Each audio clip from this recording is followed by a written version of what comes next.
Com o passar das décadas e a evolução do cinema, chegou a nouvelle vague, o noir e o cult, fazendo com que a França viesse a ser conhecida como o berço de todo tipo de obra polêmica e controversa na cinematografia. De fato, são inúmeros os casos de censura e polêmicas envolvendo as produções do país, que muito frequentemente tratam de assuntos polêmicos e tidos ainda como tabu em Hollywood, enquanto são abordados de forma quase despretensiosa por lá, pois são vistos por uma perspectiva puramente artística e não maldosa.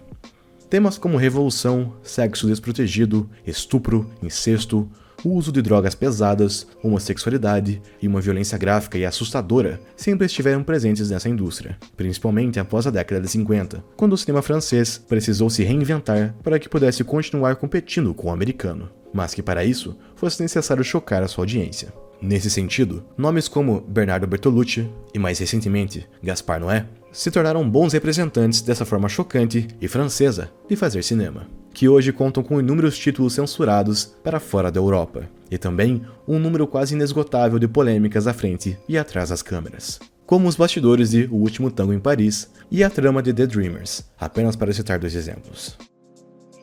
Dentre essa leva de filmes polêmicos está Clímax, obra de Gaspar Noé, lançada em 2018. Um filme experimental, quase caseiro, que foge de todas as formas convencionais de terror e consegue atormentar por sua proximidade com a realidade. Chega a ser difícil categorizar uma obra como um terror propriamente dito, pois esta flui entre diferentes gêneros e propostas durante a sua duração, não indo de fato para lugar nenhum, apenas demonstrando o que há de mais horrível oculto sob as máscaras humanas, retratando assim fatos reais ocorridos em 96 nos Alpes franceses, mas com uma boa dose de dramatização e loucura.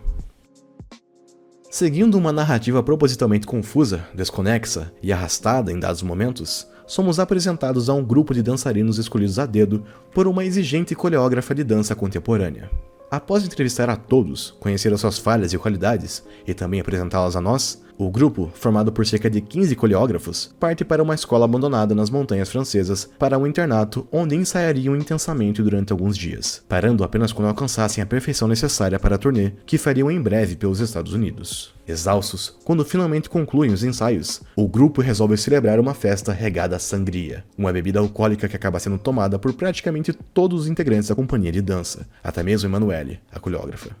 Contudo, o que ninguém sabia era que a bebida havia sido batizada com algum tipo de alucinógeno muito potente, fazendo com que todos começassem a perder o contato com a realidade e se tornassem cada vez mais agressivos e paranoicos, não conseguindo mais discernir a gravidade de suas ações e libertando as suas personas mais selvagens e agressivas, fazendo com que a noite na escola adentrasse em uma espiral negativa e cada vez mais sombria. Se durante os 2 primeiros atos reinava o clima documental com traços de comédia, a partir desse ponto, a trama dá uma guinada brusca para o gênero do terror, demonstrando não precisar de muito, além de uma movimentação de câmera adequada e iluminação cuidadosamente pensada para criar um clima aterrador e, sobretudo, realista.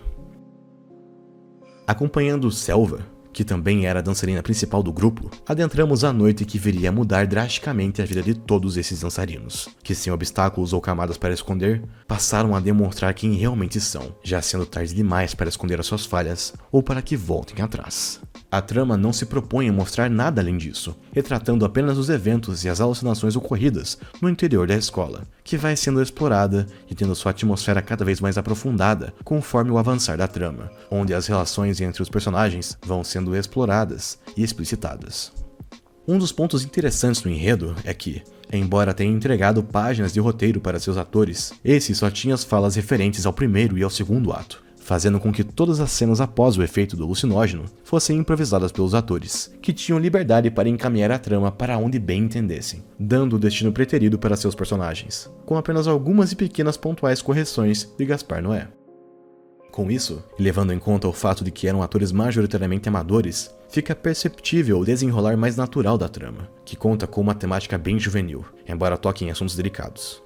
Essa juventude transviada que se mostra presente, obcecada por sexo e por prazer, sem nada para se preocupar senão como consegui-lo, apesar de se portar como um alívio cômico no princípio, se mostra também como a razão para tamanha desgraça, pois uma vez liberta, a natureza humana e seus impulsos é incontrolável.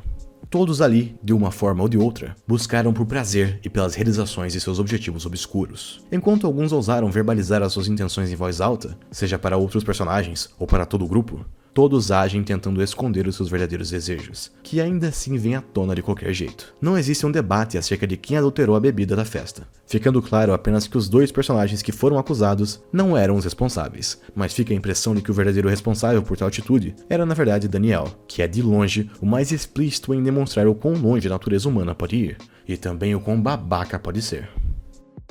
Tentando transar com uma infinidade de garotas durante a trama, fica perceptível que a raiz de tanta obsessão por sexo é a rejeição de Selva, que após uma noite se cansou do personagem.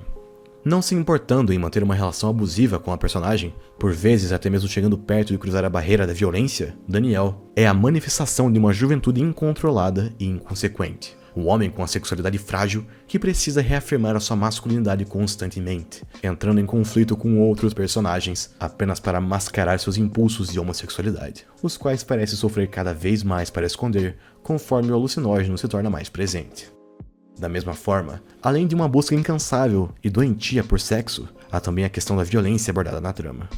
Não demora para que, uma vez libertos das jaulas que são suas mentes sombrias, os jovens começam a dar vida para suas versões mais cruéis e sádicas imagináveis. A expulsão de Omar, por exemplo, é um bom exemplo de como todos estavam esperando por uma oportunidade para exteriorizarem a sua raiva, encontrando no garoto um mártir que servia a esse propósito. Da mesma forma, talvez na cena mais forte de toda a trama, ao incentivarem Lo a cometer suicídio, todos mostram que eram pessoas horríveis escondidos sob a máscara de animais sociais e artistas. O uso de drogas pesadas já parecia ser constante para todos os personagens ali, pois vai sendo sugerido que todos já têm algum tipo de relacionamento com esse tipo de substância, em menor ou maior grau. Entretanto, uma vez que todos se encontram chapados em um mesmo ambiente e sem a necessidade de utilizarem filtros, suas verdadeiras naturezas vêm à tona, oferecendo assim um rico ambiente para o estudo de suas personalidades, tanto as superficiais quanto as ocultas.